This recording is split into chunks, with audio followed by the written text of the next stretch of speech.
Medio siglo de la vida pública española condensado en un libro, La ruptura. Esa es la última obra del periodista Fernando Jáuregui, que nos avisa, por cierto, que el espíritu del 78 se tambalea y todo y todos, él incluido, está roto, ¿no es así? Buenos días, Fernando.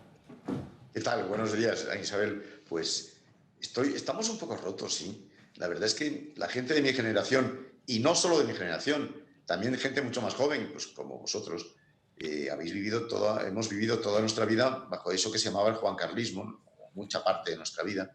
Y ahora resulta que el juancarlismo y todo el espíritu del 78 y de la Constitución, pues se tambalea bastante. Incluso se tambalea un poco, parece la monarquía. Luego, toda nuestra vida, aparte del coronavirus, se está tambaleando, sí. Bueno, pero estamos al final entonces de un ciclo histórico ya de forma irreversible. ¿No se puede arreglar lo que se ha roto? Habrá que arreglar algo, pero muchas cosas son irreversibles ya. Desde luego, la idea que teníamos de Juan Carlos, el hombre que nos facilitó la llegada a la democracia y tantas cosas, pues se queda muy seriamente dañada. La monarquía está salpicada por esto también. Aquello que era el bipartidismo y todas aquellas cosas, pues hombre, ya no va a volver. Quiero decir que eso ya está... No sé si será posible el gobierno de coalición como este que tenemos, que es el primero en 80 años, pero así que el bipartidismo tal cual no va a volver. Y luego las relaciones territoriales tampoco. Quiere decir, tenemos que recomponerlo casi todo. Empezando porque me temo que no queda más remedio que reformar la Constitución en muchos puntos. Lo que pasa es que cuando la reformes, ¿qué pasa? ¿Te vas a encontrar ante un referéndum monarquía-república? Pues tampoco ese es el tema, claro, porque ahora no está la cosa como para andar abriendo la forma del Estado, ¿no? Así que estamos en un momento crucial de nuestra historia, crucial. Estamos en una tormenta perfecta. Luego iremos punto por punto analizando las cuestiones que has comentado, pero ¿por qué afirmas que cada día asistimos a más TIC autoritarios por parte de los representantes políticos? Hombre, pues porque cada día asistimos a más tics autoritarios por parte de los representantes políticos. Cada día el acceso a las fuentes es menos. Cada día la transparencia es menor. Yo lo digo con conocimiento de causa. Llevo muchos años haciendo información en el Congreso, en los consejos de ministros, en reuniones con las fuentes. Y yo cada día veo que se está retrayendo más. Esas ruedas de prensa telemáticas en la Moncloa pues van a pasar factura. El ejercicio del periodismo nunca será lo mismo. A mí me gusta el periodismo presencial, el que consiste en mirar a la cara a la gente a la que estás entrevistando, pues para ver un poco cómo duda, para luego tener el chau chau después de las ruedas de prensa, ¿no? Que es cuando realmente se consiguen las informaciones. Todo esto a lo mejor está pasando al pasado. Y aquí estamos nosotros, telehablando, por muchas razones, por razones sanitarias, evidentemente, pero aquí estamos. Y esto el webinar, que es una palabra que muchos no conocíamos hasta el mes de marzo más o menos, esto ha venido para quedarse. El hecho de que se haya propuesto un gran pacto para la reconstrucción, ¿no puede revivir esos pactos de la Moncloa que tú ves amenazados? Ojalá, ojalá, pero hasta ahora lo que vemos no es eso exactamente. Ojalá la política española fuese más transversal, menos ideologizada, menos dividida entre derechas e izquierdas. Oye, que es que esto es muy antiguo ya, esto de las derechas y las izquierdas es muy antiguo. Esto de las dos Españas deberíamos haberlo circunscrito a la época de Machado y estarlo superando. España necesita entrar en una reconstrucción. Los europeos, que nos están poniendo tantas pegas, lo que nos están diciendo es eso. Oiga, pónganse ustedes de acuerdo, todos, para hacer una política diferente. Cuando Rutte dice aquella frase enigmática de que es que tienen que organizarse ustedes, ¿a qué se refiere? ¿Solamente al gasto público? Que también, por supuesto, porque tenemos una cantidad de funcionarios y de asesores y no sé qué tremendo, y de ministros tremenda, y probablemente se pueda reducir. Pero no se refiere solo a eso. Se refiere también a cuestiones morales, a cuestiones éticas. España está en crisis política severísima desde hace 5 años. Severísima. Entonces, ¿qué? ¿Podemos presentarnos así a Europa y decirles, oiga, suéltenos la pasta? Hombre, a mí me encantaría, porque además como no aflojen la bolsa vamos mal. Pero yo no sé si esto va a ser lo más posible en estos momentos. No lo sé. Yo estoy un poco pesimista, la verdad. Claro.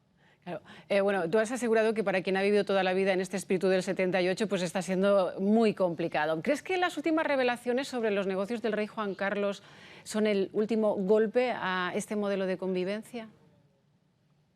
Son un golpe. Pero Fíjate, Anisabel, te voy a hacer una confesión, que la hago en el libro. Por otra parte, yo me hago mi autocrítica. Perdón por el fondo, por cierto, pero es que no lo puedo cambiar. Sé que es un poco propagandístico, pero no lo puedo cambiar. No, Pero está bueno, lo bien, siento. estamos hablando en relación con tu libro, no pasa nada. Ya, pero bueno, pero que queda un poco, pero es que no lo puedo cambiar. La editorial. No, decía que, a ver, las últimas revelaciones, primero, se están produciendo en cascada, pero ya sabíamos que había irregularidades en el comportamiento del rey Juan Carlos I, ya a mediados de los años 90, lo sabíamos. Y yo en el libro me hago una severa autocrítica porque conociendo algunas de estas cosas, incluso nos las contó a algunos periodistas el jefe de la Casa del Rey, que era Sabino Fernández Campo, pues no las revelamos. Y yo creo que Sabino Fernández Campo nos las contaba para que las contásemos, para evitar una deriva que mira luego dónde ha acabado. Y esta misma complicidad con algunas actitudes que no eran las mejores, digamos, la tuvieron también los presidentes del gobierno y los líderes de la oposición en aquel momento. Fueron muy cómplices de algunas actividades que ya se conocían. Aquellos polvos están trayendo estos lodos, como de la misma manera que mirar hacia otro lado cuando Pujol se enriquecía de manera absolutamente ilegal con banca catalana y demás, pues también nos ha traído algo de lo que tenemos ahora. Claro, ¿y en qué tesitura queda la monarquía ahora? ¿Tendrá que pagar Felipe VI las facturas de esas operaciones que se han conocido? Algunas facturas tendrá que pagar. Desde luego, la popularidad de la monarquía ha sufrido un desgaste terrorífico. Felipe VI es un gran rey. Lo que pasa es que es un gran rey perseguido por la mala suerte, porque, oye, es que desde los 6 años, en los 6 años que lleva de reinado, no le han podido pasar más cosas. La hermana, el padre, lo de Cataluña, los gobiernos sucesivos que no han funcionado nada bien. En fin, yo creo que eso realmente no puede ser. Perdón, porque me estaba sonando un teléfono, porque esto es lo que tiene El el directo. teletrabajo que tenemos. Esto es lo que nos pasa, pero bueno, perdón. Bueno, decía que Felipe VI es un gran rey. Lo que pasa es que ahora es un gran rey mal asesorado. Mal asesorado. ¿Qué quiere decir eso? Pues que tiene un entorno demasiado conservador que le impide a lo mejor dar pasos que tiene que dar. Y tiene un gobierno, pues una parte del cual sí le apoya, porque yo no creo eso de que Pedro Sánchez vaya a ser el presidente de la Tercera República, ni mucho menos, pero una parte del cual, pues precisamente quiere el advenimiento de la República cuanto antes, me refiero al sector Unidas Podemos. Eso es muy grave. Tener un gobierno dividido nada menos que en torno a la forma del Estado, esto hace que el mismo Estado, se debilite profundamente. Y nosotros ahora mismo somos un Estado muy débil. Y esto lo han olido los países austeros de la Unión Europea, que nos las van a hacer pasar muy canutas antes de aflojar la pasta, como antes decía. Y ya veremos si la aflojan al final. Hombre, espero que sí, pero nos va a costar. Nos va a costar, y a lo mejor nos va a costar incluso una remodelación del gobierno. Atención, porque yo creo que este gobierno, así tal y como está, muy europeo no es. ¿Ves una remodelación del gobierno a corto plazo, Fernando? No la veo, pero creo que es inevitable. No pueden convivir las dos almas. No puede ser que en una rueda de prensa le estén preguntando continuamente al presidente o al vicepresidente por el caso Busselham, o como quiera llamarse al caso, porque se llama de muchas maneras, y no contesten, que se estén dando evasivas. No puede ser que uno esté proclamando todo el día la necesidad de una comisión de investigación sobre las actividades de la monarquía y el otro no. No puede ser. Todo esto no puede ser, de ninguna de las maneras. Entonces, pues bueno, algo tendremos que hacer. Claro. Algo tendremos que hacer. Algo tendrá que hacer el señor Sánchez para aclarar esa contradicción gubernamental. Y sobre Felipe VI, has mencionado antes que tendría que dar algunos pasos para digamos, mejorar su situación. ¿A qué pasos te refieres? Bueno, hay quien piensa que esos pasos tienen que ser de mayor separación todavía con su padre, pero ya la separación ya la hizo en el comunicado aquel famoso del 15 de marzo, que es un comunicado tremendo, tremendo, muy mal hecho, por cierto. Yo no sé si matar al padre es la solución para el hijo. Hay algunos asesores que se lo están diciendo y yo creo que desde el gobierno le están presionando. Pero matar al padre, ya nos lo dijo Freud, que no era una buena solución. Y yo creo que la mejor solución no es, habrá otras soluciones. Oiga, distánciese de eso, arréglelo económicamente, repare los deslices económicos, pero echar ahora de la zarzuela al rey, desposeerle del título de monarca, de rey, que ha tenido y que sí lo sigue teniendo, y mandarlo al exilio, me parecería todavía peor solución, yo creo, que la que... No sé, me parece que es lo están pensando poco. Se está pensando poco y se está hablando poco. ¿Y cómo se fortalece el rey Felipe VI? ¿Con una reforma de la Constitución, quizá? Alguna reforma habría que hacer. Hay partes de la Constitución que son claramente inconstitucionales. Por ejemplo, el artículo 57, que proclama la primacía del hombre sobre la mujer a la hora de acceder al trono, por ejemplo. O el artículo 99, que se refiere a las sesiones de investidura, donde el rey es simplemente un oyente. El rey tiene que ser algo más que un oyente, tiene que tener una cierta participación en la vida política. Desde arriba, desde la posición suprapartidaria que tiene que tener algún tipo de participación mayor. No se le puede condenar a ser un oyente que va, pues como mañana, a presidir las celebraciones de celebración de las víctimas del terrorismo, del COVID. Yo creo que todo eso hay que arreglarlo cuanto antes y no queda más remedio que ponerle una solución. Vamos a ver si Pedro Sánchez es capaz de embridar las cosas como tiene que embridarlas. No lo sé. Ojalá sea capaz. ¿Cómo interpretas la subida del nacionalismo en las últimas elecciones gallegas y vascas? Yo creo que no es tal subida del nacionalismo.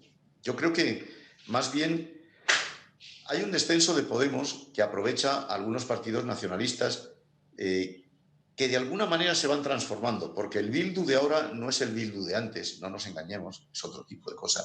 Y desde luego el BNG de ahora no tiene nada que ver con el de los tiempos de Beiras. Son partidos, aparte que el independentismo en el País Vasco simplemente ha dejado de existir. Ahora, según el Euskobarómetro, el independentismo en el País Vasco es el 18%, como mucho. Entonces, hombre, eso ha descendido. Por cierto, ¿qué es lo que era en Cataluña antes de que por ambas partes empezasen a cometer errores? Y en Galicia no existe el independentismo, no existe. No existe ni con el BNG ni con nada, o sea que no existe. Así que yo creo que no nos alarmemos por ahí, yo creo que no cabe alarmarse. En cambio, tenemos la noticia de que Unidas Podemos ha sufrido un muy severo varapalo. Oye, eso yo no sé si es buena o mala noticia, pero bueno, es una noticia. Es una noticia que nos indica que efectivamente, como tú preguntabas antes, el gobierno tiene que experimentar una remodelación, presidida, por supuesto, por Pedro Sánchez. Pedro Sánchez tiene derecho a ser el presidente del gobierno porque ha ganado las elecciones. Pero eso no es el caso de Unidas Podemos. Unidas Podemos es la cuarta fuerza política y ha perdido, en las elecciones del mes de noviembre, perdió bastantes votos y bastantes escaños. Yo no sé si la voluntad de los españoles es esta coalición en estos momentos, que por otra parte está evidenciando pues, síntomas de disfunciones serias, ¿no? Fernando, no te queremos robar mucho tiempo, solamente dos cosas ya. Encantado. Nos ha llamado la atención de ese concepto que has acuñado como pedrochismo y también quería pues, comentarte y quería saber si este libro, La ruptura, es tu obra más personal. Empiezo por la segunda, es la obra que más me ha dolido hacer. Me ha dolido mucho, porque es que la ruptura es interna. Es que esas tres rupturas a las que me he referido son rupturas que han pesado sobre mí, sobre mi trayectoria como periodista, sobre mi pasado, sobre mi actividad política, incluso cuando la tuve.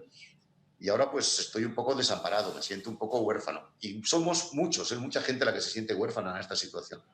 Eso es obvio.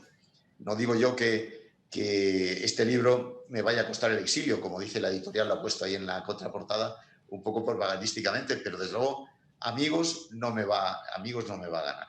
Esa es la verdad. Y, perdona, la otra pregunta era... El pedrochismo, que nos ha llamado la atención, ese término. Intentaba esquivarla, pero bueno, ya que es una frivolidad mía. Lo del pedrochismo es una frivolidad mía. Porque este libro yo lo estaba escribiendo, en parte, ¿no? Lo he escrito durante mucho tiempo, pero en parte a finales de año. Y a finales de año, de cara a la Nochevieja, solo se hablaba de dos cosas. De la investidura de Pedro Sánchez, inminente, y de la desvestidura, vamos a decirlo así, del traje que pudiese llevar Cristina Pedroche, siempre legendario, al dar las uvas, cuando retransmitiese las campanadas de medianoche.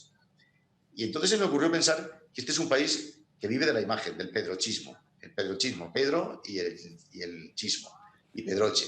Es que es un país muy frívolo, que gobierna con la imagen siempre, pero, oye, pero es un país tan guapo, tan guapo. Y esto, claro, pues esto que, en fin, lo digo con cierta ironía, pero es verdad. Pues, en fin, tanto Pedro Sánchez como Cristina Pedroche pues son unas figuras de esa España que quiere ser guapa y presentarse guapa ante los demás. Y de hecho yo creo que lo estamos consiguiendo. Ahí Pedro Sánchez, debo decir que lo está haciendo bastante bien. La política de imagen la está haciendo bastante bien. Esa es la verdad. Y le está echando mucho valor. porque anda que irse a ver a Rute e irse a ver al sueco hoy, pues ya verás tú. Para que te den palos, caray. Ya lo iremos viendo. Pues Fernando Jáuregui, muchísimas gracias por traer todas estas reflexiones aquí y desde luego también muchas gracias por haber condensado muchas de ellas en ese libro, La ruptura. Muy buenos días.